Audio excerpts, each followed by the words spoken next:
because it has become a prominent conversation among the county leaderships that the governors will report having established a lot of brick and mortar and tarmac, and that is supposed to be perceived as development by the people. However, the impact of this establishment of these structures does not outrightly translate to development of the people themselves. I ask this because you look at your county, the Bungoma County, 80 to 90% of your own source revenue comes from the health fees. So people would argue the people are kept sick to sustain the county government, in a manner of speaking. And if in 13 years we have developing the health facilities, that should translate to development of health of the people. I think it would be in your interest to have less people coming to the hospitals. It's fine, because that would mean the few hospitals that are there would optimally function. So perhaps having that in mind, that it is not just about tarmac and concrete, it's about the people. What would you advise or suggest for the county leadership to start devising mechanisms that will just develop the people? Because if the wage bill, like you say, 17 billion comes, 70% goes to the recurrent expenditure, 5% is left for development, and maybe half of that goes to brick and concrete.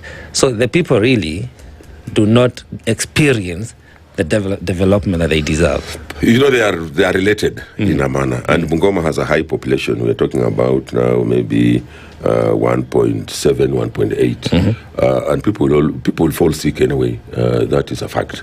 That's why we're addressing, when I said are interrelated, for example, we are now providing clean water. The percentage has increased from the time we took over. It's now about 40-something. When we took over, it was about 28%. Now we are at about 47% coverage of clean water, thanks to our partners like Koreans, who have also brought water. Because once we address the waterborne diseases, then again that will reduce the number of people that will go to hospital, for typhoid and the psych-related whatever. When we also talk about, for example, food security, because when I went there, again, I was one of the first governors to start a subsidy which has been running, that we give inputs, fertilizer, free fertilizer, and seeds to the vulnerable groups, just to ensure that we have food security. Because again, when you have people malnourished, people not having enough food, again that can contribute to a lot of this sickness that we're talking about, and people going to hospital. So we all these things, you cannot isolate them, because if you are doing a road, then it will be able to transport the food from, say, Mount Kapsokony to Kimilili and other parts of the whatever.